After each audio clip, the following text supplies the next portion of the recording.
Bienvenidos a Bahía Blanca, corazón del sur argentino. Una ciudad que combina historia, desarrollo y una visión de futuro. Un epicentro educativo, científico, deportivo, cultural y económico.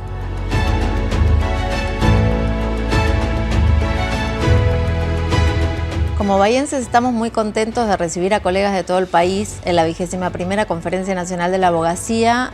Creo que les va a gustar mucho la ciudad y van a querer volver siempre. Su puerto, su cultura y su gente la convierten en un lugar único.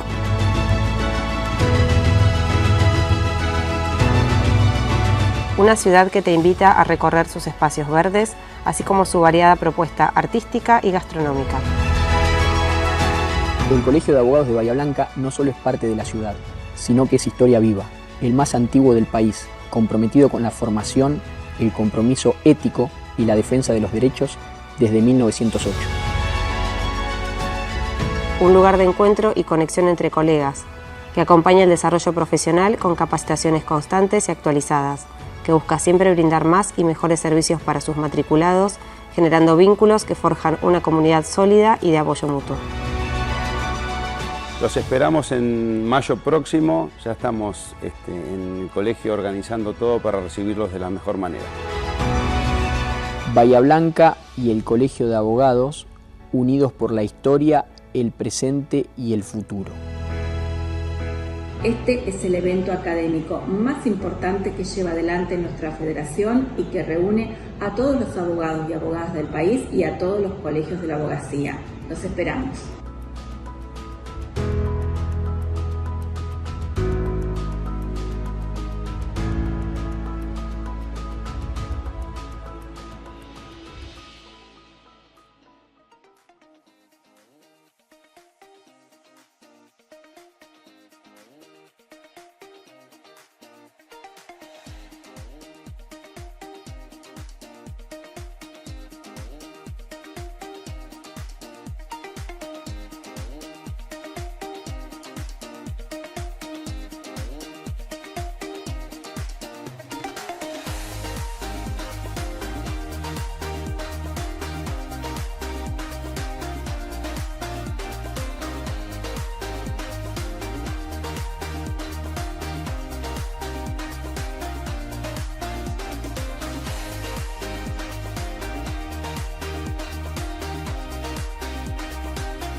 Bueno, buenas tardes a todos, gracias por acompañarnos. ¿Sí? Bueno, listo. No, gracias a ustedes.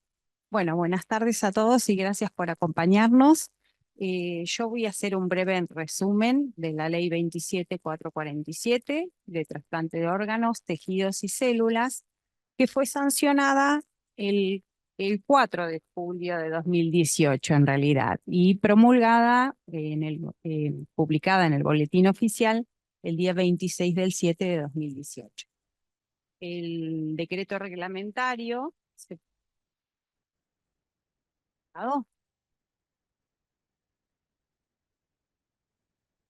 Prendido, más cerquita ahí. ¿Ahí me escuchan? Bueno, ¿se escucha? Sí, creo que sí. El decreto reglamentario 16-2019 fue promulgado el 4 del 1 del 2019. Por suerte fue cercano a la ley, porque muchas veces tenemos las leyes y las promulgaciones de la reglamentación mucho tiempo más tarde.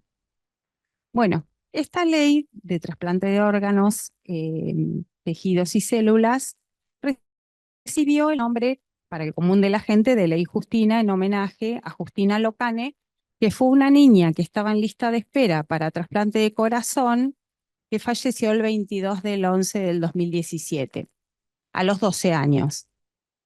En realidad, antes de su fallecimiento ya habían empezado una campaña para fomentar la donación de órganos con su familia, que se llamaba Multiplicate por 7, en función de que por un donante se benefician 7 personas. No sé si es correcto, pero bueno, esa era la idea. Capaz que un poquito más. Es simbólico. Está bien.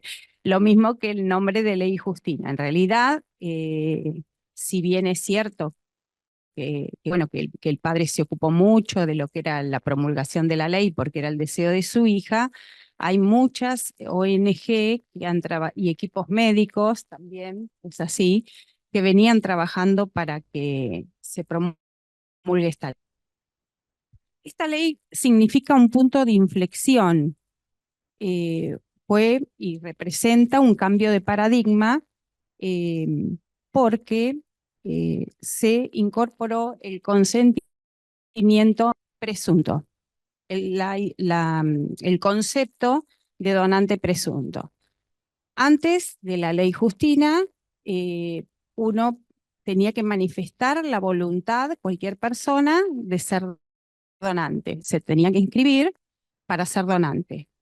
Actualmente, y esta es la novedad que trae la ley, toda persona capaz mayor de 18 años es donante, salvo que haya expresado su voluntad, o sea, la negativa a donar. Bueno, se la considera una ley integral porque incorpora derechos humanos, es una ley muy larga, por eso aclaré al principio que voy a nombrar solamente los principios que fundamentan la ley y los derechos del paciente trasplantado, y vamos a dejar otras cuestiones más tiempo para que hablen los expositores que me acompañan, que son más especializados en la materia, en la parte más práctica, ¿no es cierto? Así que bueno, eh, se incorporó como respeto por la dignidad humana, uno de los principios fundamentales en los que se basa la ley en todas sus manifestaciones. Respeto por la autonomía de la voluntad como fundamento ético y legal de toda intervención médica. Se respeta la voluntad de la persona, ¿no es cierto?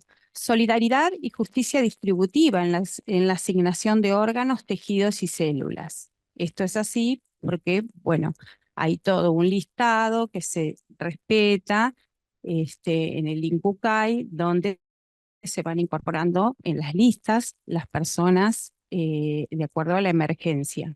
Tienen códigos, eso después lo van a explicar bien, lo va a explicar Gabriela.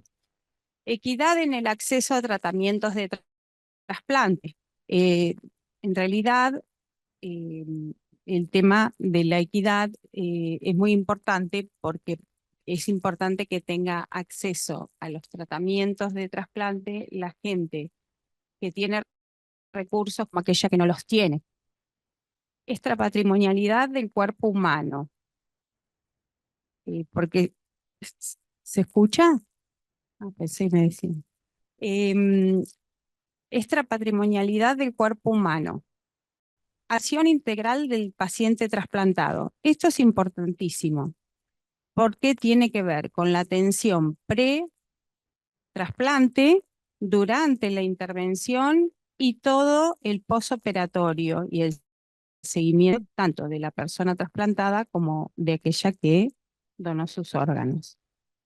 En vida, por supuesto. Observancia de principios éticos en el desarrollo y promoción de actividades de investigación vinculadas al trasplante. Los principios éticos que marcan la actividad, ¿no es cierto? Autosuficiencia entendida como el desarrollo de políticas y estrategias que permitan maximizar la disponibilidad de órganos, tejidos y células a fin de garantizar la disminución de las listas de espera. Voluntariedad, altruismo y gratuidad en la donación. Esos son los principios en los que se ha basado la ley Justina. Hay puntos que son muy importantes que establece explícitamente, porque en la anterior ley de trasplante también estaban, pero de forma implícita. Acá están explícitamente detallados el derecho a la intimidad, a la privacidad, a la confidencialidad, tanto de los donantes como de los receptores. También eso es obligación de no dar a conocer los datos. Eso está reglamentado en el INCUCAI y en las unidades de procuración también. También el derecho a la información y al trato equitativo e igualitario. La persona debe recibir la información, ¿no es cierto?, de todos los riesgos que se corren para la donación, ¿no es cierto? Y debe informarse porque debe expresar su consentimiento en forma voluntaria, ¿no es cierto?, conociendo todos los pros y los contras. Se establece la prioridad en el traslado aéreo y terrestre de pacientes operativos en curso. Esto es muy importante, no estaba en la ley anterior y bueno, es muy importante porque a veces la emergencia amerita que se utilicen estos recursos. Incorporación de la donación renal cruzada. Este también fue una incorporación muy importante. La donación renal cruzada se realiza entre dos parejas de personas. Un caso muy conocido fue el de Jorge Lanata, donde la señora en ese momento de Lanata no era compatible para donarle a su esposo, y había una madre, por otro lado, con su hijo, que tampoco eran compatibles, y pudieron realizar la donación cruzada de la señora de Lanata al hijo de la señora, y la señora fue quien le donó a Lanata. En realidad, en ese momento tuvieron que pedir autorización judicial porque no estaba incorporado en la ley Justina la optimización no estaba incorporado en la ley en ese momento la donación renal cruzada. Hoy está incorporada y eso ha facilitado y simplificado los procesos que requieren intervención judicial, porque en realidad evita que haya que acudir a la justicia para realizar ese tipo de intervención que es bastante común. Se simplificaron y optimizan los procesos que requieren intervención judicial, como es este caso, y también el proceso, la ley, en la parte última de su articulado, habla del proceso en que se requiere la asistencia de la justicia, ¿no es cierto? Cómo es ese proceso, que es interdisciplinario, que se fija una audiencia, y es un proceso sumarísimo, los tiempos son cortitos, el juez especifica todo, que debe fijar la audiencia en determinado plazo y que debe resolver en determinado plazo. Eso es muy importante. Después, los hospitales públicos y privados deberán contar con servicio de procuración que permitan garantizar la correcta detención, evaluación y tratamiento del donante. Bueno, es la idea, no sé si desde que salió la ley se ha efectivizado, creo que no, supongo yo que no. Acá, bueno, contamos con el hospital municipal y con el hospital Pena. No sé si algún otro hospital lo tiene. Después del decreto, yo rescato en este momento que hago alusión a esto de la acción judicial. Quiero mencionar la importancia del artículo 28 del decreto reglamentario, porque entre los derechos del paciente dice que se debe asegurar al paciente la libre elección respecto al centro médico de trasplante debidamente habilitado. Esto es algo que debemos conocer y que para mí, en mi punto de vista, lo debiera haber dicho la ley y no el decreto reglamentario. Me parece a mí, esa es una opinión personal. Después, derecho a la cobertura integral del tratamiento y del seguimiento posterior al trasplante. Eso ya un poco lo había adelantado. La cobertura integral significa al 100%, y en esto tienen que cumplir las obras sociales, las prepagas, y el Estado, a través de políticas públicas, debe garantizárselo a aquellas personas que no tienen recursos. La ley habla también de los medios de comunicación. Menciona que el INCUCAI debe elaborar recomendaciones a los medios de comunicación sobre el abordaje responsable de las noticias vinculadas a la donación y al trasplante. Una de las principales es el respeto por la confidencialidad de la identidad de donantes y receptores, destacando el carácter solidario, altruista y desinteresado de la donación con información veraz y base científica. Queda prohibida la publicación de pedido de órganos, tejidos y células para personas determinadas, excepto aquellos casos en que los individuos o sus familiares en forma pública, libre y gratuita, se quieren manifestar, porque muchas veces sucede que la misma familia del paciente, ¿no es cierto?, del receptor, hace campañas para conseguir algún donante. Bueno, eso es todo. Fue cortito, pero bueno, quiero darles lugar a quienes me acompañan que tienen mucho para informarnos. Muchas gracias. Bueno, buenas tardes. Muchas gracias por la asistencia. Estoy en representación del equipo del servicio, digamos, de la Unidad Hospitalaria de Procuración de Órganos y Tejidos, UPROT, del Hospital Municipal de Agudos Dr. Leonas Lucero. Me acompaña también Jonás Braco, que es uno de nuestros coordinadores médicos. Les vamos a comentar generalidades de lo que es el proceso de donación para que ocurra un trasplante. Para situarnos un poquito en el contexto institucional, en Argentina tenemos el ente regulador, que es el INCUCAI, que impulsa, normatiza, coordina y fiscaliza todas las actividades de donación, trasplante, tanto de órganos, tejidos y células para nuestro país. Después, cada provincia tiene su organismo jurisdiccional o su OPAI.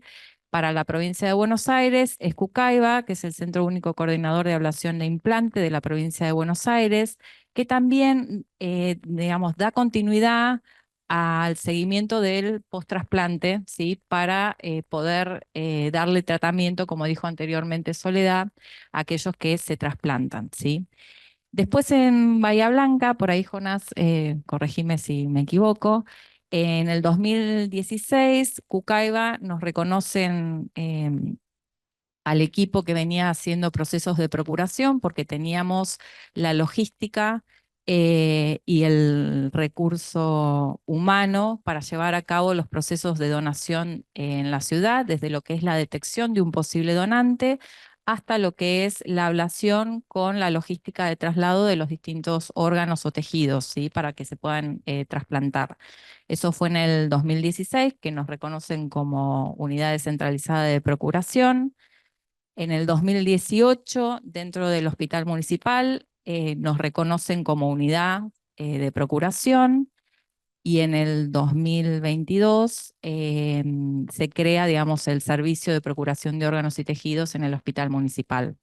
Este año, recientemente, el INCUCAI firma un convenio con el Hospital Municipal, que es un programa que se llama Procurar, en la cual se generan distintas unidades hospitalarias como modelo intrahospitalario para llevar a cabo, ¿sí?, procesos de todo lo que es detección, selección, tratamiento de potenciales donantes, con el fin de incrementar la disponibilidad de órganos y tejidos para quienes lo necesitan en las distintas listas de trasplante. Dentro de las etapas del proceso de donación, que son varias, tienen una complejidad que ahora yo se las voy a comentar en rasgos generales, al menos participan 100 profesionales, ¿sí?, en cada proceso de donación. La primera etapa, la etapa de inicio, es en el cual nos avisan a los servicios de procuración que hay un posible donante, ¿sí?, dentro de las unidades críticas, ¿sí?, que puede ser la guardia, unidad coronaria, terapia intensiva, de los distintos hospitales. Eso obviamente si va a ser un donante de órganos y tejidos. Y también nos pueden dar aviso de un posible donante cuando hace la parada cardíaca, cuando esa persona solamente va a donar tejidos. Después les voy a ampliar un poquito más de esto. Entonces nos avisan y nosotros procedemos a evaluar ese posible donante para ver si puede ser un potencial donante. Se hace toda una selección en la cual se hace todo un recorrido de lo que es los antecedentes, el motivo, digamos, de por qué ingresa, cuál es la causa de fallecimiento, cuestiones infectológicas, el tratamiento que recibió, se toman muestras sanguíneas para cuestiones serológicas, para cuestiones de seroteca, y ahí se ve si esa persona puede llegar a donar órganos y o tejidos, ¿sí? Mientras va surgiendo todo este proceso, se carga en una base de datos informatizada, ¿sí?, que ahora se los voy a comentar un poquito, que se llama Sintra, en la cual nosotros cargamos datos y podemos ver la voluntad de esa persona hacia la donación, ¿sí? Una vez que vemos si esa persona en vida dijo que sí, ya se la considera un donante expreso hacia la donación, o si dijo que no, ¿sí? O si no dijo nada, es un donante presunto, se procede a hacer lo que es la comunicación familiar, ¿sí? Digamos, dependiendo de la voluntad de la persona, el equipo de procuración, junto con el equipo médico tratante que vino tratando esa persona cuando estaba, digamos, con vida, eh, comunican en principio, digamos, que esa persona está fallecida, ¿sí? Esa certificación de fallecimiento está regulada bajo un protocolo nacional que nos dice paso por paso qué es lo que tenemos que hacer y en cada situación qué se debe hacer, ¿sí? Para que todos lo hagamos de igual manera. Una vez que se certifica el fallecimiento de esa persona, se procede a lo que es la comunicación familiar, ¿sí? Una vez que terminamos la comunicación familiar, se hace todo lo que es el tratamiento del potencial donante. Si va a ser un donante de órganos y tejidos, va a tener que estar en una unidad de cuidados críticos. ¿Por qué? Porque va a tener que tener todo un sostén artificial, ¿sí? Hasta que se hagan la ablación de los órganos y puedan generarse la distribución para los distintos centros de trasplante, ¿sí?, para poder implantarse a posterior. Se genera todo una cuestión en ese sistema informatizado que les contaba, se cargan todos los datos de ese potencial donante. Tenemos un nexo de comunicación, que es la Guardia Operativa de Cucaiba, ¿sí?, que está en La Plata, en la cual es el nexo de comunicación entre el equipo de trasplante, perdón, el equipo de procuración y los equipos de trasplante mediante ese sistema informatizado, en la cual ahí se empieza a hacer todo lo que es la distribución de dónde van a ir, digamos, o dónde se van a asignar los distintos órganos que pueda llegar a ofrecer esa persona fallecida, ¿sí? Una vez que se coordina a dónde va cada órgano en esa distribución, se genera toda una logística entre los distintos equipos de trasplante, porque a veces vienen de otras partes de otras provincias, no solo de Buenos Aires. Se coordina con el equipo de procuración y a su vez también con el quirófano central del hospital donde nos encontremos. Nosotros, si bien tenemos la unidad de procuración dentro del hospital municipal, realizamos procesos en todos los hospitales, tanto públicos como privados de la ciudad de Bahía Blanca, y también tenemos llegada al Hospital Naval de Punta Alta, ¿sí? Entonces, dependiendo del lugar donde estamos, coordinamos entre los equipos de trasplante, el equipo de procuración y obviamente el quirófano y la gente que va a participar en el proceso para poder entrar con ese potencial donante al quirófano y que se produzca la ablación de los distintos órganos y tejidos para después generar un trasplante en cada centro de trasplante. Eso básicamente a grandes rasgos es las etapas del proceso de donación. En cuanto al marco regulatorio nacional, en el ámbito de la aplicación, decimos que ahí, digamos, se aplican lo que es obtención y utilización tanto de órganos, tejidos y células de origen humano. También incluyen cuestiones de investigación, promoción, donación, extracción, preparación, distribución, el trasplante y su seguimiento. O sea, fíjense todas las cuestiones que abarca esta ley que por ahí antes no las tenía. En cuanto a los derechos de donantes y receptores, no voy a profundizar porque ya lo dijo muy bien Soledad. En cuanto a los servicios y establecimientos de trasplante, también lo habló, que obviamente tienen que estar habilitados y el personal debidamente capacitado. Sí, por ahí voy a hacer alguna salvedad en relación a los servicios de procuración. Lo que dice la ley, tiene que estar destinado a la donación de órganos y tejidos y a garantizar la detección, la evaluación y el tratamiento del potencial donante. Establecimientos categorizados, tiene que el personal estar capacitado permanentemente y obviamente especializado en la temática. Dentro de las funciones que tenemos los servicios de procuración o las unidades de procuración, es la detección, la evaluación y el tratamiento de estos potenciales donantes, brindar información a las familias sobre la donación y su relevancia sanitaria y social. Nosotros también como equipo acompañamos a esa familia que está en una situación de crisis, ¿sí? Nosotros no es que hacemos nada más la parte técnica o asistencial del proceso de donación, sino también estamos sumamente involucrados con aquellas familias que están atravesando un momento muy doloroso y que también acompañen en la decisión de llevar a cabo un proceso de donación, ¿sí? Eh, Después también se tiene que garantizar el desarrollo del proceso de donación-trasplante y garantizar acciones de promoción, difusión y capacitación dentro de las instituciones y al exterior también. En parte, digo, hoy que estamos acá, estamos generando cultura de donación, así que una de las cuestiones que dice la ley también la llevamos a cabo. El concepto ya de donante presunto ya se venía hablando con anterioridad. Lo que a nosotros nos ayuda, digamos, a partir de la ley 27.447, que es la conocida como ley Justina, es cómo sitúa al profesional a cargo del proceso de donación en el rol de tener que afrontar ese proceso y comunicar, digamos, a esa familia, ¿sí? Eso es lo que a nosotros nos modifica, porque básicamente le quita a la familia, ¿sí?, la responsabilidad de pensar de que tiene que decidir por la persona fallecida, ¿sí?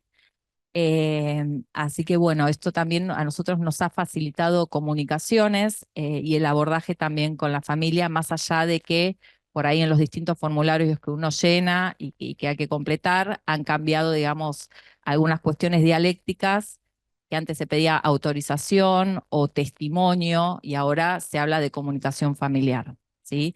Obviamente en menores de 18 años siempre vamos a necesitar el consentimiento de los padres, ¿sí? Los dos tienen que estar de acuerdo, al menos uno tiene que firmar. Si no están los padres por algún motivo, se dará, digamos, curso al juzgado de turno o al tutor, al responsable legal, corregime si me equivoco. Y después también esta ley pone en valor toda esa tarea profesional eh, que por ahí antes no quedaba visibilizada, ¿sí?, en la ley. Lo que se mantiene es el concepto de donante presunto, la capacidad de todas las personas mayores de 18 años a ser donantes, el trasplante de donante vivo relacionado, las penas, las sanciones, los procedimientos administrativos, las medidas preventivas hacia actividades de inspección y también el procedimiento judicial especial. Cuando nosotros, digamos, por alguna cuestión de traumática, ¿sí? Una causa de muerte traumática, tenemos que, digamos, comunicar al juzgado de turno. Eso digamos, el equipo ha generado un vínculo con los distintos jueces de turno acá en Bahía Blanca, en la cual tienen un tiempo hasta 4 horas, digamos, para expedirse eh, y realmente siempre hay una respuesta y una colaboración muy activa con el equipo de procuración, que eso hace también agilizar el proceso. ¿Sí? Y también elimina la prohibición de realizar la ablación, digamos, en los pacientes que están internados por una cuestión de salud mental.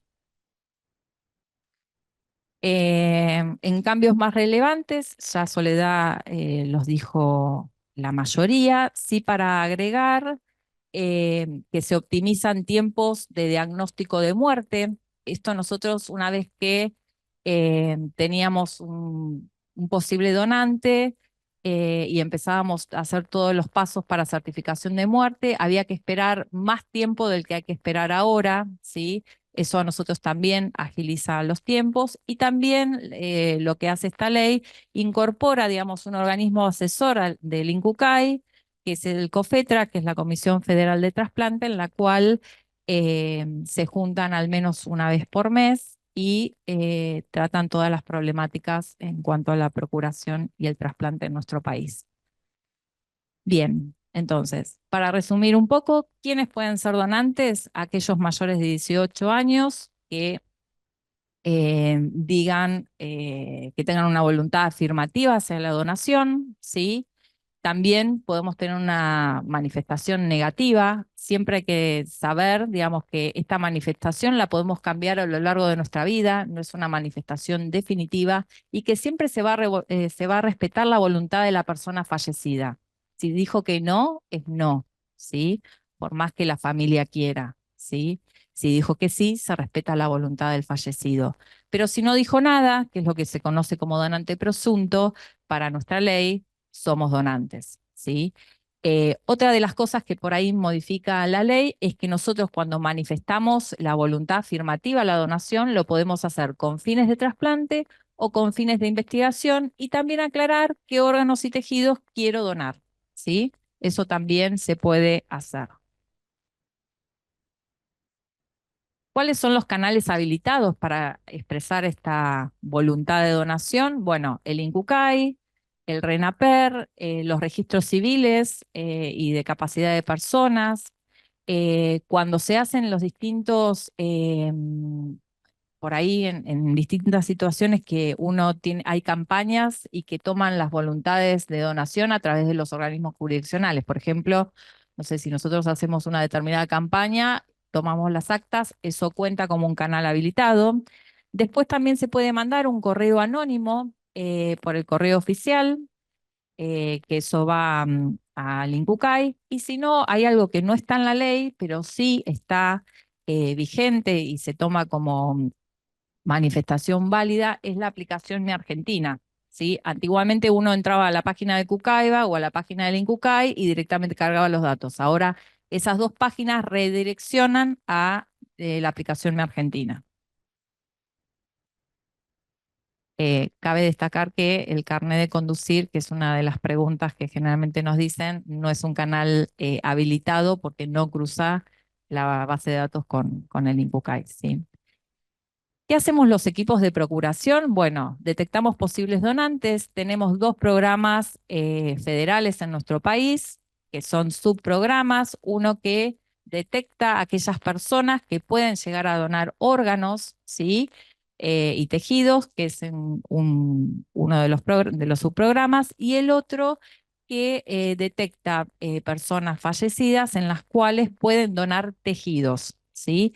Después hay otro Otra situación que se puede generar donantes, ¿sí? Que es donación en asistolia controlada, que tiene una mayor complejidad, pero también es digamos, un programa en el cual se puede, digamos, detectar posibles donantes. Nos encargamos también de todo lo que es el diagnóstico de muerte bajo criterios neurológicos. Como les conté anteriormente, hay un protocolo nacional para hacer, y, digamos, paso a paso lo que hay que hacer. Hacemos comunicación familiar de donación, ofrecemos los órganos y tejidos según el criterio de selección del potencial donante, que quiere decir, no todos los órganos y tejidos son viables para trasplante, ¿sí?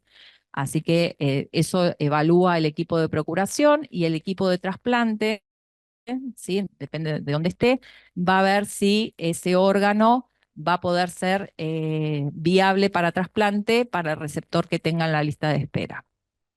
Se hace también todo lo que es el tratamiento y sostén del potencial donante. Esto es todo un sostén artificial de la persona fallecida. Requiere, digamos, estar en una unidad de cuidados críticos, con asistencia ventilatoria mecánica, con drogas que mantengan la presión arterial, que hagan que orine y que hagan que sigan, digamos, que él siga latiendo, ¿sí? Todo ese sostén es artificial. Se hace también todo lo que es la coordinación y logística de traslado a quirófano previo a la ablación. Se hace la logística de traslado de los equipos de trasplante, ¿sí? Sobre todo, por ejemplo, acá en Bahía Blanca, se le pide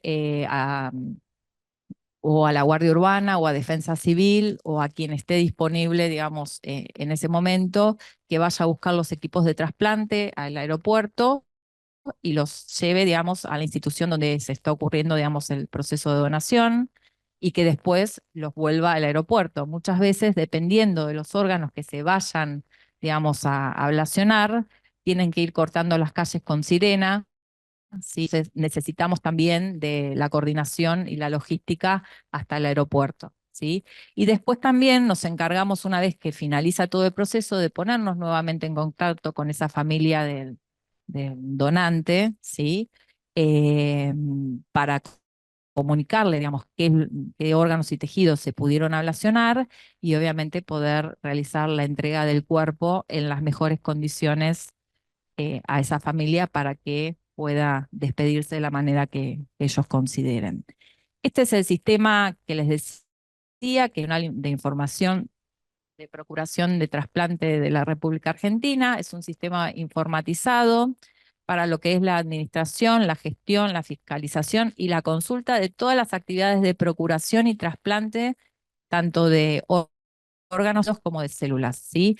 Cada uno de los que estamos en los distintos roles dentro de lo que es el proceso de donación, tenemos códigos de acceso, hay algunos lugares que podemos fijarnos y otros no. Las personas que están en lista de espera pueden fijarse en qué lista de espera está, por qué no se trasplantó el receptor anterior, qué es lo que pasó en el operativo, digamos, todo eso, dependiendo de la clave y el acceso donde uno tenga, lo pueden hacer. Y lo importante del sistema es que funciona los 365 días del año, las 24 horas, ¿sí? Nosotros acá, ¿eh? Siempre que no se caiga el sistema, me dicen acá, es verdad, puede fallar, pero bueno, es un sistema que genera también transparencia en todo eso. ¿Qué órganos y tejidos se pueden donar? Bueno, cuando tenemos un donante vivo, las células que se extraen de médula ósea, generalmente puede ser de un donante relacionado, algún familiar, o no relacionado. El banco de tejidos de células es internacional. También podemos donar órganos, puede ser una porción de hígado o un riñón, que era lo que comentaba anteriormente Soledad. Y por donante fallecido podemos tener órganos y tejidos en lo que se conoce como parada circulatorio cerebral, o por ahí conocen como muerte cerebral, ¿sí? O muerte encefálica, o tejido solamente la parada cardiorrespiratoria, que es lo que uno por ahí está más familiarizado como muerte. ¿Qué órganos y tejidos se pueden ofrecer en aquellos donantes que van a fallecer por parada circulatoria cerebral? Riñón, hígado, pulmón, páncreas, corazón e intestino, ¿sí? Y dentro de los tejidos que se pueden ofrecer son córneas, válvulas cardíacas, huesos y piel. Eh, sí, por ahí hacer la salvedad que para que se genere un donante de órganos siempre tiene que estar asistido artificialmente, ¿sí? Mientras que un donante de tejido se puede generar en cualquier sala de internación, en una guardia o en una unidad también de terapia intensiva o cuidados críticos. También es importante, digamos, como entender o asimilar que un donante puede salvar o mejorar la vida de al menos o hasta 10 personas. En cuanto a los criterios de distribución y asignación de órganos y tejidos en nuestro país, simplemente decir que hay una lista de espera única, que es nacional, que es una lista que tiene que, para que genere transparencia, tiene que haber un proceso de gestión de inscripción, distribución y asignación, respetando criterios y objetivos establecidos. Esta lista tiene que ser actualizada, ¿sí? Al menos una vez al año. Esas listas también están fiscalizadas por procesos de auditoría y evaluación y tienen todo un marco normativo, ¿sí? En líneas generales, toda persona debe ser registrada en lista de espera por un equipo de trasplante que esté habilitado. No hay límite de edad para entrar a la lista de espera, esto es importante saberlo. Tampoco hay una restricción para entrar, o sea que si hay una serología positiva del receptor, tampoco contraindica para que entre a una lista de espera. La inscripción tiene un valor de declaración jurada y obviamente tiene que estar el criterio médico estrictamente delimitado para poder ingresar a esa lista de espera. Y esto les decía anteriormente, al menos una vez al año se actualiza. También está regulada bajo principios bioéticos, médicos y de regionalidad para asignar esos distintos órganos y tejidos. Esto ya lo dije. Como consideraciones importantes o reflexiones finales, estos son números que ustedes entran a la página del INCUCAI, bajan un poquito la ruedita, ¿sí? Y van a encontrar estos números. Estos son del día de hoy. 7.197 personas esperan un trasplante para poder salvar la vida en este momento. 1.126 personas en lo que va del año ya se trasplantaron. 506 personas fueron donantes, ¿sí?, de órganos en lo que va del año. Y para lo que la estadística de nuestro país, tenemos el 10.75 donantes cada millón de habitantes. Solo hay trasplantes si hay donación. Cada uno de nosotros tiene más posibilidad de ingresar a una lista de espera por un trasplante que de convertirse en un donante efectivo luego de fallecer. La complejidad del proceso de donación y trasplante hace que solo el 1% de los fallecidos puedan ser donantes efectivos de órganos. La donación de órganos y tejidos es un acto voluntario, desinteresado y solidario con uno mismo, con su familia, pero por sobre todo también con una sociedad. Y una comunidad donante y un sistema de salud comprometido son los pilares para que día a día se concreten más trasplantes en nuestro país. Bueno, muchas gracias.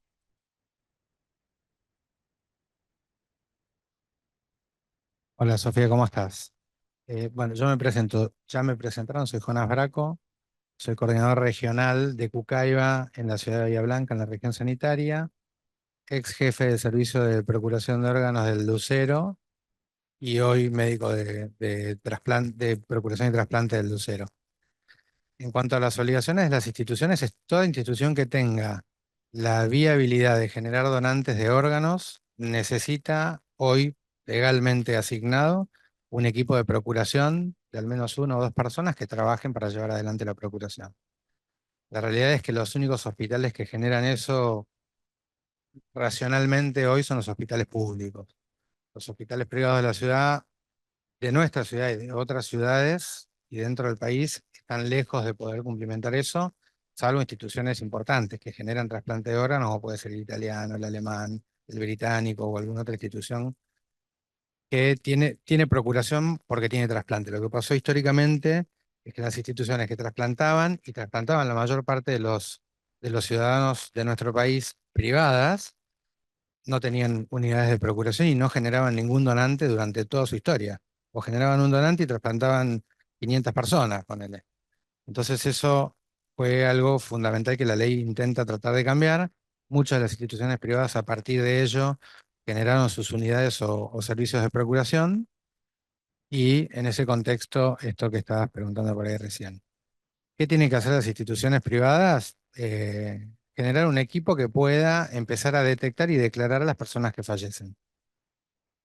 No sucede habitualmente. Nosotros en la ciudad manejamos o llevamos adelante la procuración de los pacientes que fallecen bajo criterios neurológicos en instituciones privadas, porque es un hecho conocido que la unidad descentralizada de procuración se hace cargo de llevarlo adelante. Pero lo que esta nueva ley y este programa Procurar y demás intentan hacer es que cada uno genere su propia, es decir, ya tiene su recurso humano que lo capacite y que su propio recurso humano pueda llevar adelante estos procesos. Y con respecto a nivel internacional, lo que hay es un convenio donde países limítrofes, fundamentalmente Uruguay, pueden generar procesos de donación, no que se vayan a trasplantar allá, pero sí que nosotros podamos ablacionar órganos, por ejemplo, con Uruguay. No lo conozco con exactitud, pero sé que existe uno en el Sintra, como contaba Gaby recién, es un sistema informático, creo que de lo más envidiable que tiene la Argentina en cuanto a transparencia. Y muchas veces, o no digo habitualmente, pero muchas veces aparecen procesos de donación de sanatorios privados de Uruguay, donde alguna persona que falleció quiso donar y entra en el sistema de procuración y trasplante de la Argentina. Sí, por ahí ampliando un poco la respuesta de Jonás, los equipos de trasplante, los que van a implantar, tienen que habilitar todos los años, o no, cada 2 años tenemos que mandar las características del equipo, las condiciones técnicas y las condiciones técnicas de los miembros del equipo, ¿sí? Actualizar el currículum, etcétera. Eso es una disposición nacional, eh, pero en el caso del trasplante renal, es la provincia de Buenos Aires la que tiene a cargo, digamos, este, esa tarea de recopilar todo el material. Bueno, me reía recién, me reía para adentro, ¿no? Porque esas cosas de las leyes, ¿no? Que van quedando. Yo empecé en el 94 con el equipo de procuración y bueno, después llegaron los chicos y le dieron otro impulso. Yo ya estaba medio cansado de las guardias. Eh, pero en el 2006 se hace una reforma de la primera ley de trasplante con la idea de hacer una consulta nacional justamente para ver esta posibilidad de la donación presunta, ¿sí? Y en esa ley es donde se impone la cuestión de el registro de conductor como forma de recabar datos sobre la voluntad de donación de las personas. Y me reía porque ahora quedó eso en el registro de conductor, pero que no está relacionado al cinto, o sea, esas cosas de las capas geológicas de la legalidad. Bueno, mi tema es el tema de los aspectos psicosociales del trasplante. Es largo el tema, así que yo voy a tratar de ser lo más sintético posible. Básicamente, al contrario de lo que sucede en el campo del derecho, la donación en el campo de los dinamismos psíquicos, intrasubjetivos y demás, no es tan desinteresada, ¿sí? Siempre que damos algo, esperamos algo, ¿no? Inconscientemente, por supuesto, o a veces no tan inconscientemente, pero siempre esperamos la gratitud, esperamos el reconocimiento social, esperamos algún tipo de retribución. Y en eso un poco es la tarea que tenemos y ahora vamos a entrar directamente al tema. Eh, a ver, porque, digamos, hay una importancia que tiene la evaluación del receptor y eventualmente cuando hay un donante vivo, la evaluación del donante, que tiene que ver con esos intereses, entre comillas, en esa donación, ¿sí? Como bien dijeron los compañeros recién, hay dos formas de recibir un órgano, particularmente un riñón, que es el donante cadavérico o fallecido y el donante vivo. Eh, la primera manera también genera en un proceso de trasplante, genera muchas ansiedades, ¿sí? Porque son procesos lentos, hay donantes receptores que están en lista de espera hace años, ¿sí? Receptores que han participado de 5, 6 o 7 operativos, ¿sí? Y se vuelven a la casa con el bolsito. Y eso genera un monto de ansiedad, de depresión a veces, de, bueno, frustración, obviamente, que es importante poder acompañar y en lo posible prevenir, ¿sí? Una de las tareas que nosotros tenemos es pincharle globo a los receptores. Decir, bueno, usted va a entrar en una lista de espera, y posiblemente lo llamemos a las 2 de la mañana, véngase al hospital, traiga el bolso, pero no le garantizamos que aún estando en el hospital no se tenga que volver a casa, ¿sí? Tampoco le garantizamos que aún siendo operado pueda volver a casa con un riñón funcionando. Digamos, esa anticipación de la mala onda, digamos, siempre lo decimos así en la jerga, justamente es para bajar esos niveles de ansiedad, de expectativa que produce la posibilidad de me voy a trasplantar. Hay un riñón, estás segundo en lista de espera, estás tercero. Nos pasó hace poquito. Había una persona en tercer lugar en lista de espera, se adjudicaron los 2 primeros riñones y bueno, se volvió a la casa. Entonces, esa frustración además va acompañada de otro montón de cosas, ¿sí? A veces explícitamente y a veces implícitamente aparece fantasías de culpa, porque, digamos, entre comillas, desean la muerte de alguien para conseguir un órgano, fantasías respecto a los órganos, ¿sí?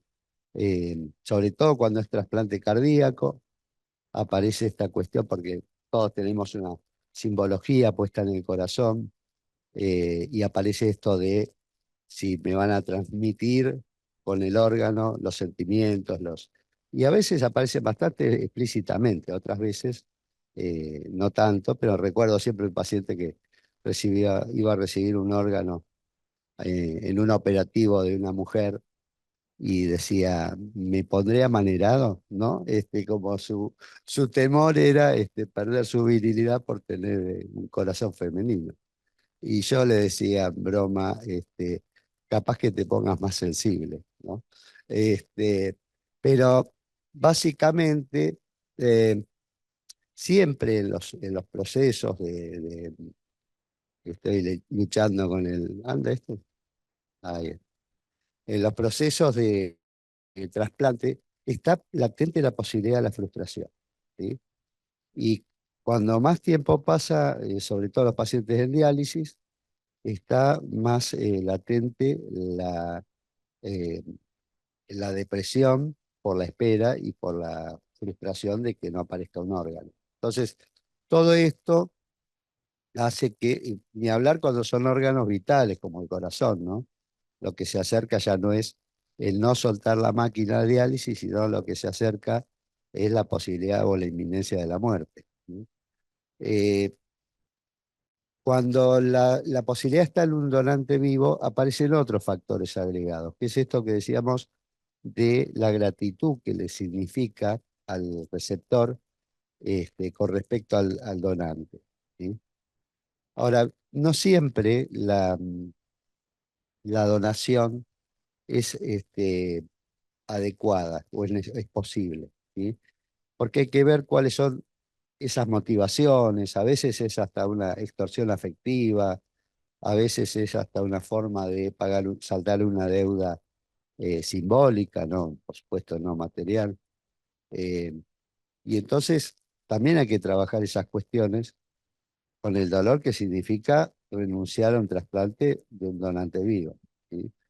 Eh, y otra cuestión que es muy importante y que aparece ahora con más frecuencia con estos cambios de la ley y demás, es el donante no relacionado, el donante vivo no relacionado, que también se da mediante autorización judicial, y que también hay que evaluar estas cuestiones respecto de cuál es el vínculo, cuál es la relación, cuáles son las motivaciones del donante, ¿sí? Porque parece paradójico, pero que un receptor no quiera ser trasplantado, digamos, es más frecuente de lo que parece, ¿no? No siempre los receptores se sienten en condiciones de afrontar un trasplante. Y este es el otro punto que siempre tenemos que trabajar respecto de los receptores. Primero, que el furor curandis, como decimos los psicólogos y los psicoanalistas respecto de esta pasión por lograr la restitución ad íntegrum, decir, bueno, sanamos, los médicos fundamentalmente sanamos al paciente, no se convierta en una presión para el paciente que termine siendo iatrogénica. A veces pasa que el equipo tiene todo armado, sabemos, como decían los chicos recién, cientos de personas intervienen en un operativo, más los que están del lado del paciente para ser implantado, y cirujanos, anestesistas, instrumentadores. Hay que coordinar todo eso, conseguir los quirófanos, conseguir. Y de pronto que un paciente diga, no estoy seguro de querer trasplantarme, y bueno, es una presión de toda esa gente, aunque no se explicite, eh, que tiene un peso enorme, ¿sí? Pero a veces el paciente no está en condiciones emocionales, a veces no está en condiciones familiares, a veces no está en condiciones incluso ambientales, ¿sí? Eh, para poder trasplantarse. Y esto hay que respetarlo y hay que, en todo caso, trabajarlo para no volver a someter a ese paciente a esa presión. Y bueno, le sacamos de lista de espera un tiempo hasta que podamos trabajar este tema y no que sienta la presión de tener que decir, no, no voy, ¿sí? Cada vez que te lo llamen para un operativo trasplante. Son cuestiones que a veces se dan en una dinámica particular de los equipos de trasplante, que también, como todos, queremos que las cosas nos salgan bien. Y bueno, por supuesto, cuando aparece un posible donante, todos queremos que se trasplante, ¿sí? Pero no siempre el paciente está convencido y seguro de hacerlo. Bueno, hay algunas cuestiones que son bastante universales, los trastornos de ansiedad, las depresiones. Hay algunos efectos post-trasplante que son bastante descritos por varios autores en relación a ciertas similitudes con el estrés postraumático, ¿sí? Por ejemplo, algunos flashbacks que describen los pacientes respecto a olores o a ruidos, que tiempo después se despiertan pensando que están en la terapia o escuchan un pitido de un teléfono y les parece que es algún aparato de la terapia. Esas cuestiones también son más frecuentes que en la población general, ¿sí? Tanto los trastornos de ansiedad como las depresiones, como los efectos similares al estrés postraumático, son según los estudios, entre 4 o 5 veces mayores que en la población general. El porcentaje en los pacientes trasplantados, ¿sí? Es decir, que es un tema importante que a veces se puede acompañar con tratamiento farmacológico, otras veces no, pero que implica, tanto el paciente en lista de espera como en trasplantados, implica la necesidad de acompañar esas situaciones. Y también son factores de riesgo, ¿no? La ansiedad, la depresión, porque hay dos temas que son fundamentales. Uno es la decisión, como decíamos, de trasplantarse. El otro es poder sostener un trasplante, ¿sí? Un trasplante, si bien es una buena terapéutica, excelente diría yo, tiene sus cosas. Es una persona que va a estar inmunodeprimida por el resto de su vida, ¿sí? A menos que aparezca una nueva tecnología médica que permita otra cosa. Pero mientras tanto, va a ser una persona con menos defensa que el resto de los mortales, ¿sí? Y esto obliga a que la persona tenga un estado de alerta permanente sobre su propio cuerpo, un estado de atención, decir, bueno, tengo fiebre, voy a llamar al médico, porque si una infección de una espinita en el dedo puede convertirse en una sepsis de todo el organismo, ¿sí? Esa presión y ese autocuidado, no todos los pacientes pueden sostener. Y no todos tienen una red psicosocial de apoyo que supla sus carencias, ¿sí? Entonces, esa es otro criterio importante, poder este, verificar que ese paciente luego pueda sostener, sobre todo en el caso nuestro, que son pacientes en diálisis, que ponen el brazo y una enfermera les pincha y la máquina hace todo el trabajo, desarrollan una gran dependencia del equipo de salud, ¿sí? Después los mandamos a la casa y estate atento a todo, ¿no? Tenés que cuidarte de tal cosa, tal otra, una lista de cuestiones, no comas en latas porque por el botulismo, no comas, y de pronto ya son ellos los que tienen que procurar su propio cuidado. Ya no hay una enfermera que dice, me siento mal y viene, le toma la presión y le da un antihipertensivo. Entonces aparece esta dicotomía con la autonomía que gana el trasplantado, ¿sí? O la trasplantada, y que no todos, es como en términos metafóricos, es como el preso que sale de la cárcel y después de mucho tiempo, ¿sí? ¿Y qué hacer con esa libertad? Es todo un debate que se da internamente en ellos. Algunos tienen sostén, tienen una familia contenedora, tienen un entorno, tienen una profesión, pero otros, particularmente en el ámbito público donde yo trabajo, tuvieron que dejar su profesión porque eran albañiles, porque hacían trabajos físicos y con su enfermedad tuvieron que dejarlos. Este, y de pronto volver, no digo a agarrar los baldes de albañil, pero sí a tener la libertad de poder hacer otras cosas. Y bueno, es un proceso complejo. Em,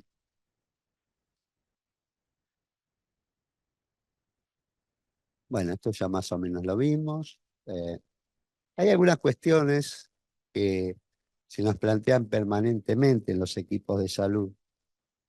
Siempre se nos filtra como una especie de fantasma eh, esta cuestión de juicio moral, ¿sí? Como si nosotros, equipo de salud, fuéramos jueces que determinamos quién merece o quién no merece un trasplante, ¿sí? Por supuesto que todos tenemos en claro racionalmente que no, no tenemos que ocupar ese lugar, pero inevitablemente se cruzan esos juicios, ¿sí? Decir, bueno, si no se cuida, no se puede trasplantar, ¿no? Eh, o si, bueno, si se droga, no se puede trasplantar. Como si eso fuera un juicio de valor, ¿sí?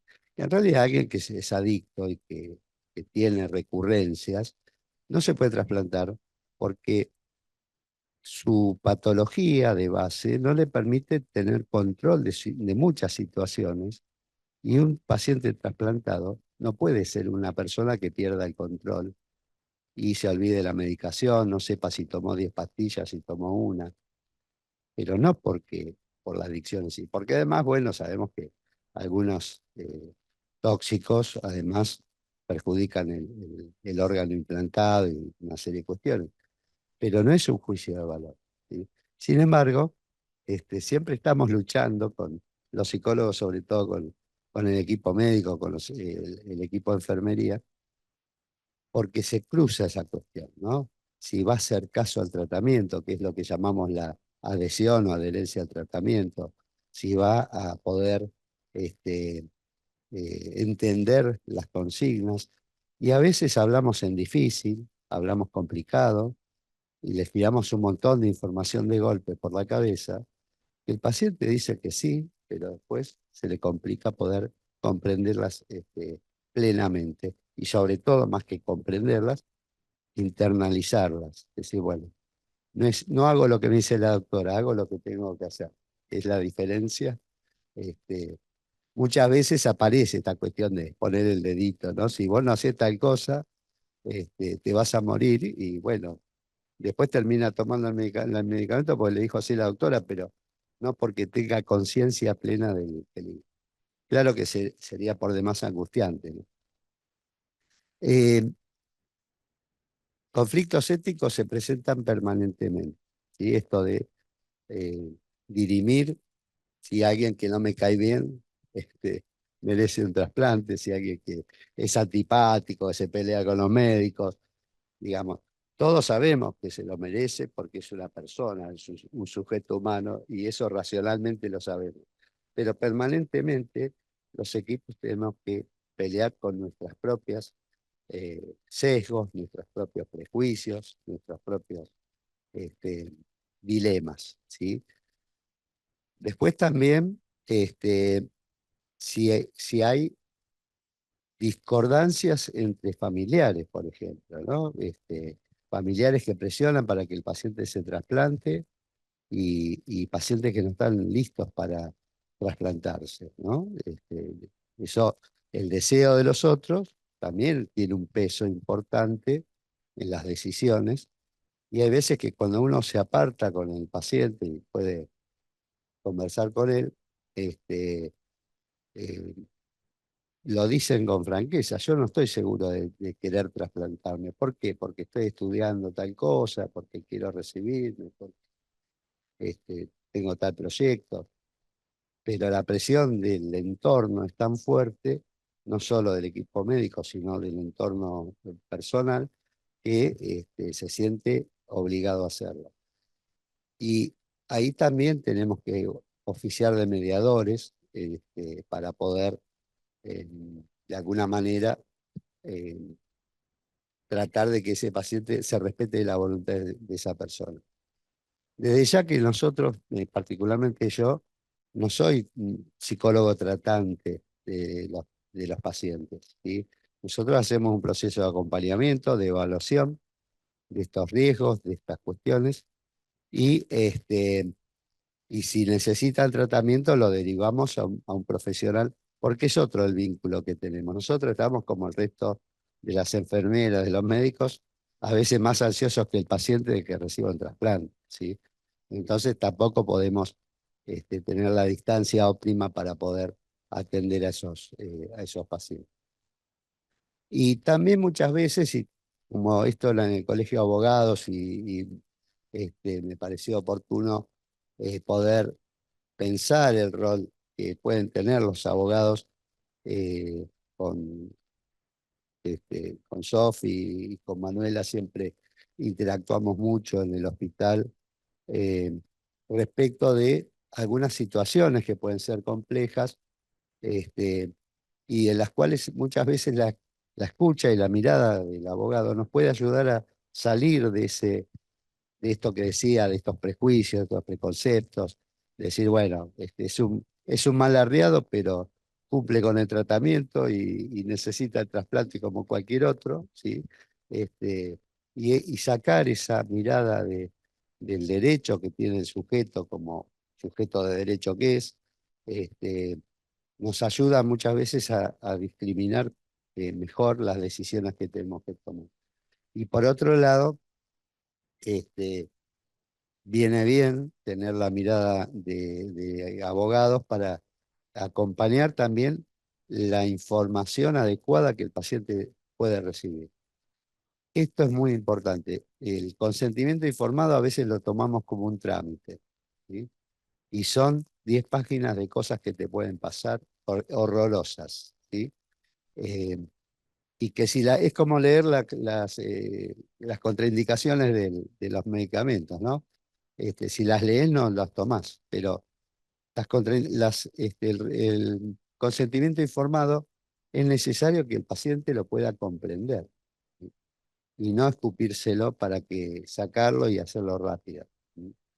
Y por supuesto, todos estamos en la vorágine de la sociedad moderna entonces hay veces que el abogado nos ayuda también a poder tomar esa distancia, comprender la importancia o ponerle el valor que realmente tiene a ese acto del consentimiento informado y poder buscar los términos adecuados para que la persona entienda y escuchar qué es lo que la persona necesita o quiere saber, que a veces no es fácil.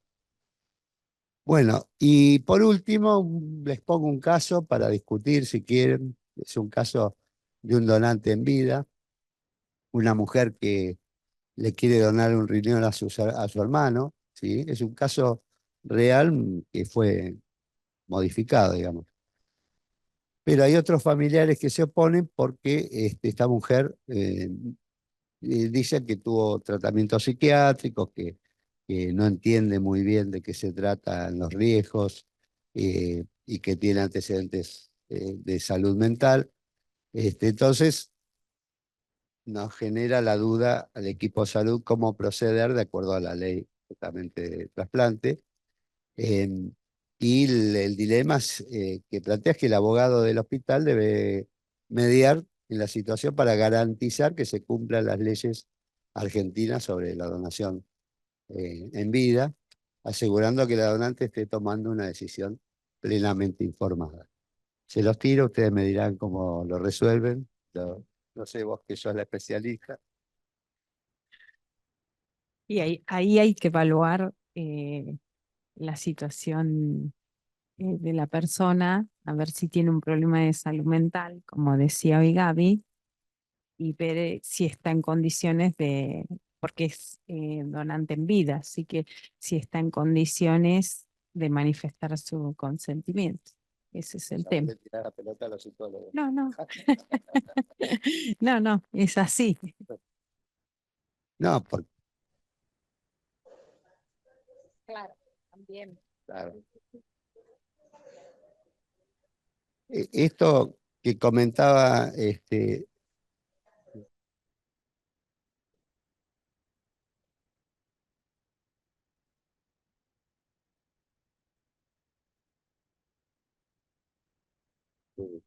hoy Gaby comentaba que en la ley Justina se sacó una cosa que era oprobiosa, que era la prohibición de donación por parte de personas que no solo que estuvieran internadas en hospitales psiquiátricos o por causas psiquiátricas, sino que habían estado internadas. O sea que alguien aparecía, estuvo 2 meses internada por depresión en una clínica y no la podíamos ablacionar. Esto era bueno, una rémora de años y de cuestiones. Pero, digamos, también pensando en la ley de salud mental, toda persona que no es declarada insana está en derecho de ejercer sobre su... Por supuesto, tal vez requiera algún tipo de evaluación, pero digamos, es un tema complejo. Pero, claro, claro.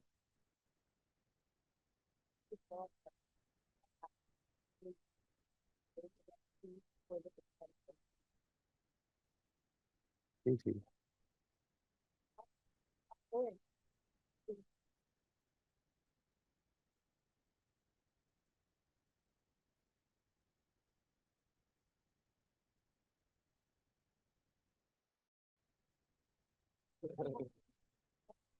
Son 3.000 personas en el exterior, ¿no? Bueno, no me filmen. No, decía que por ahí una persona que no está declarada, que tiene una capacidad restringida, declarada judicialmente, por ahí sería importante evaluar que pueda mantener el consentimiento en reiteradas ocasiones para saber si realmente desea ser donante o no. En el caso de personas que no tienen restringida la capacidad.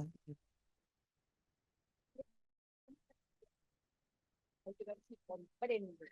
Claro, eso sería como un caso aparte. Yo voy como cuando no está restringida, Claro. hay que ver si la comprensión, Restringida la quizás, capacidad legalmente, no con un informe psicológico. no, quizás en un momento, cuando a una persona le hablas, en el momento comprende y después quizás cambia de opinión y se ponen medio ambivalentes, ¿no? Ver si realmente mantiene el consentimiento en reiteradas ocasiones.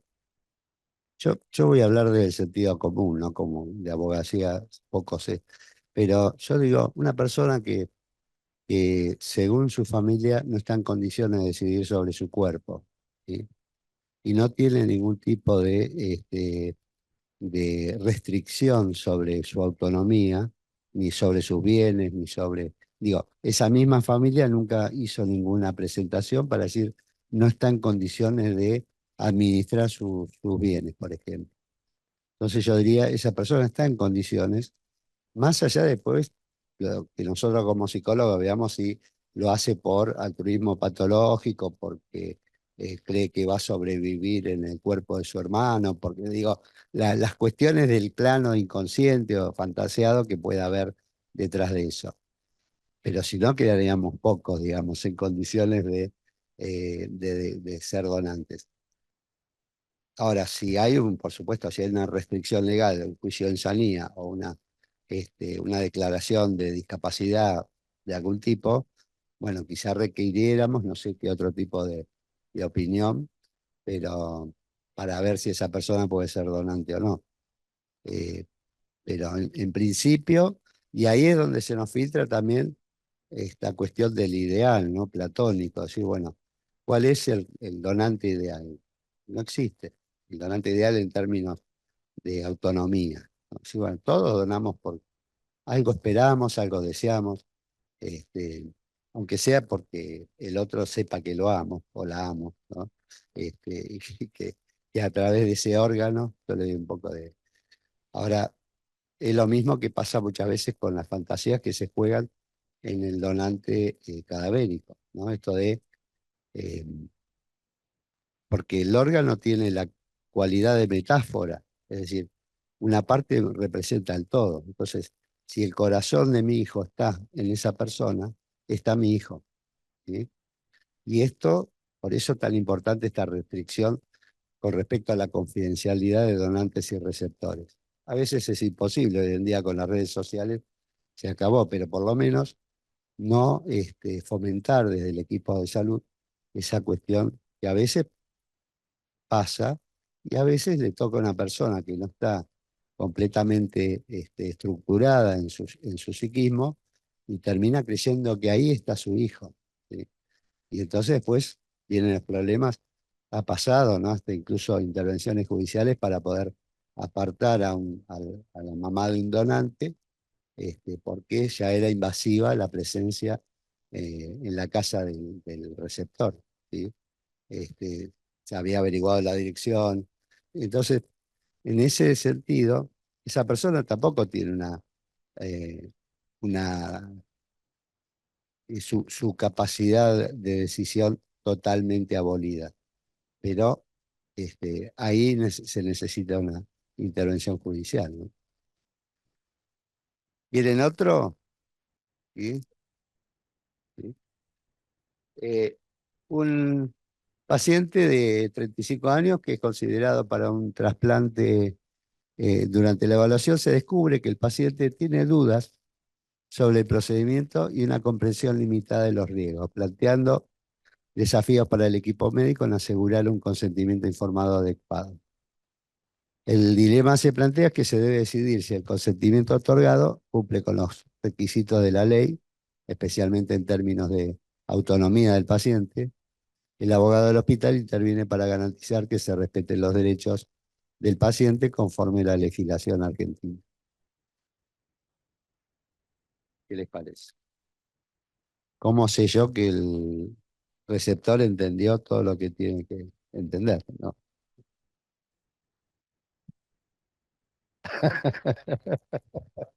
Claro, claro, claro, porque Nicolás sabe que los receptores que no hablan son los que están intubados esperando un corazón para trasplante o un riñón, ¿no? O un hígado, o pulmones, ¿no? También.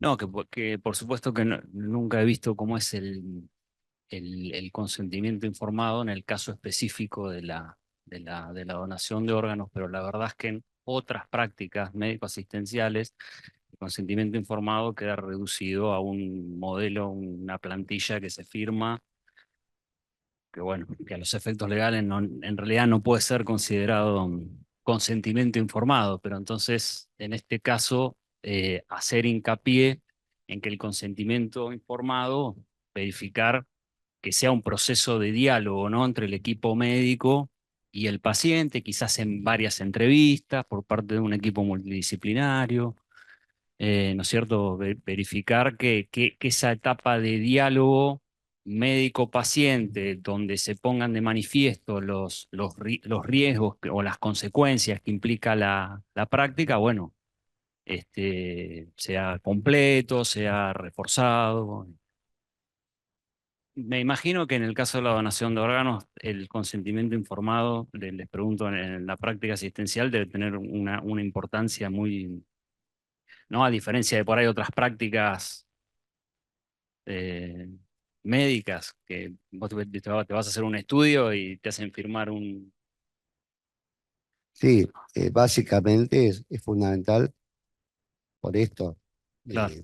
Tanto que el donante, cuando es un donante en vida y el receptor, comprendan la dimensión de la problemática. Eh, y también las proyecciones, porque una persona que queda con monorrenal, si bien puede tener una vida normal, tiene que tener cuidado también. Digo, después tiene que ir al médico para... Y puede suceder que en algún momento le toque entrar a diálisis esa persona, porque si aparece algún problema, donde pierda el riñón que le quedaba, no tiene el otro, ¿no? Entonces, en esos casos es importante justamente, lo cual hace más valioso el acto de donación en vida, ¿no? Porque, digamos, si entendiendo todo eso, aún así, la persona decide la donación, eh, evidentemente hay una decisión tomada. El problema es cuando a veces no, por cuestiones, como decía hoy, hablamos en el lenguaje técnico, hablamos, y los médicos le tiran términos eh, técnicos específicos Exacto. y no tenemos la certeza de que el paciente dimensiona, ¿sí? Hay pacientes que dicen sí, sí, sí, sí, ¿no? Y uno se da cuenta que no están escuchando, entonces hay que tomar aire y decir, bueno, vamos de vuelta, ¿no?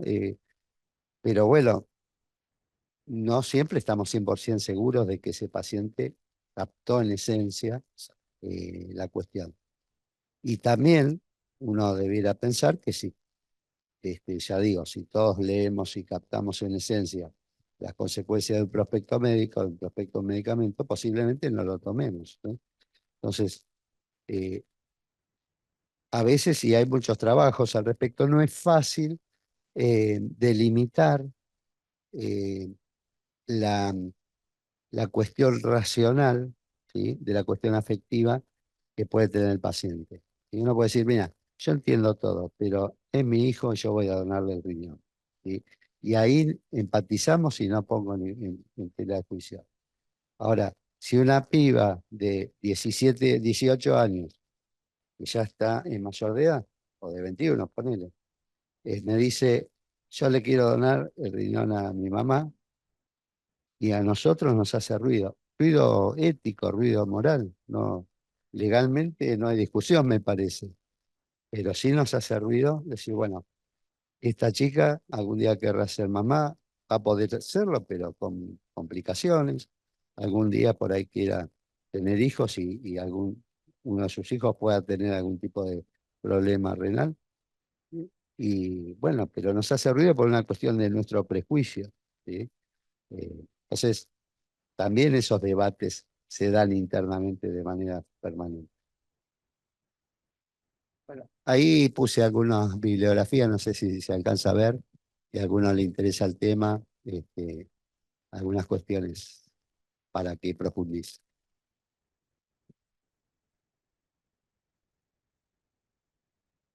Bueno, no sé si alguien quiere preguntar algo.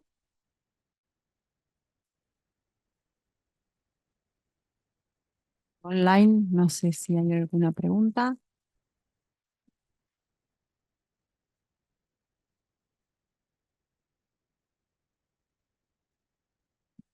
Y que fuimos claros.